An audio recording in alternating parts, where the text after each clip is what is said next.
Thank you for sending this through.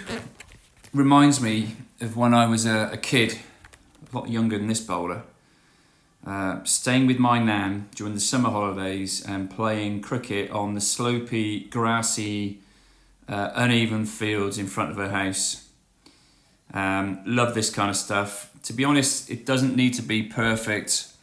You just need an area where you can play with stuff and just play with the game and work out what you're good at and stick with that. Left arm seamer. The first thing that struck me, if I just play it through,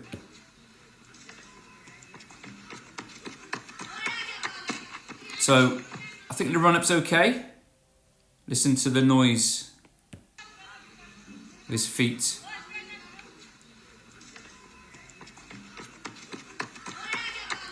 So I might be wrong, but lots of noise when anybody is running means there's lots of energy going into the ground. And when you're running, and that can be hard work because there's lots of energy going into the ground, you're basically stopping every time you are planting your foot.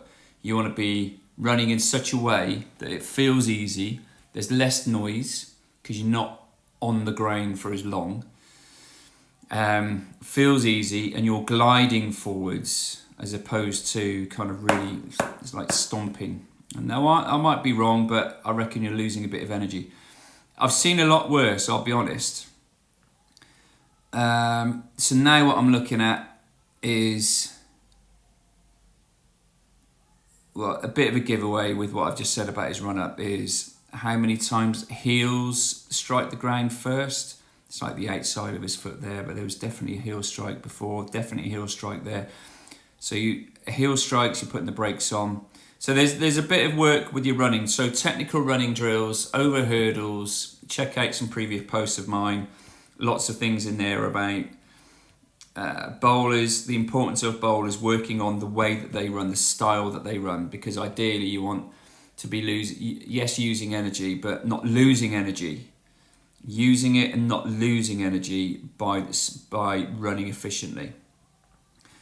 Left arm seam. Okay, so now what I look at, that's the run up. Now what I'm looking at is this stride. Just put them up in here. So this is jump gather. Now I'm looking at posture. It just gives me a little bit of impression. This is obviously not side on, but I get the impression there's a lean back.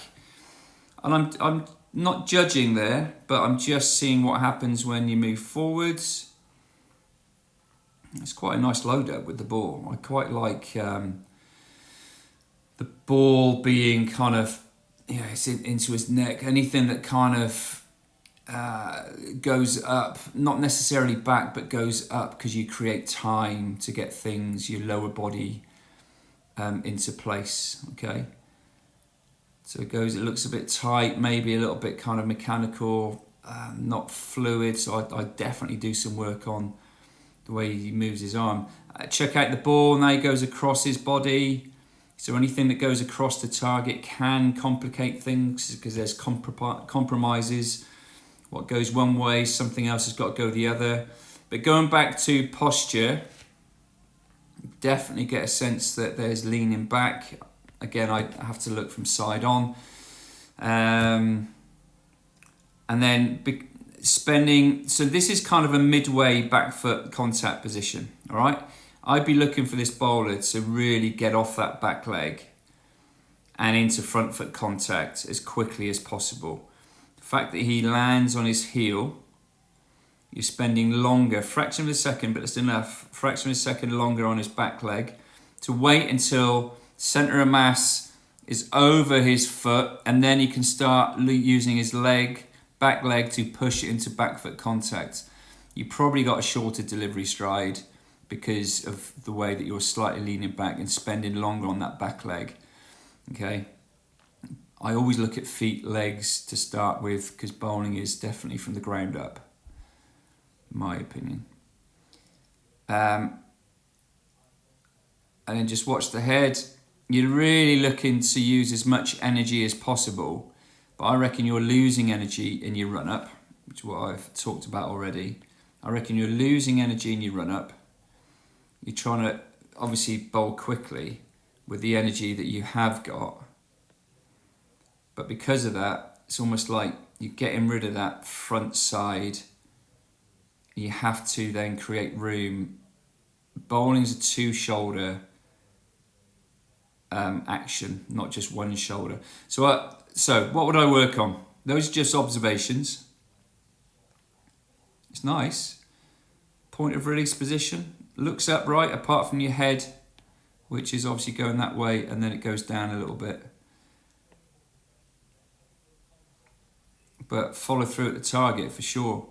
So there's some really nice things through here. What I would definitely look to do is do technical running drills, keeping you upright, making sure that there are limited heel strikes with your feet on the floor, and you're looking to strike with the ball of your feet, the accelerators, and not the heels. The heels are the brakes, the balls of your feet are accelerators.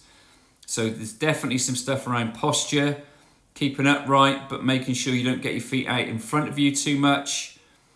So I definitely do some work on running. I reckon you find it easier to get into an upright posture position there. More upright there as opposed to leaning back. So you'd be moving quicker through the crease. And there's a little bit around what your arms do, particularly taking the ball across your body. Those are observations.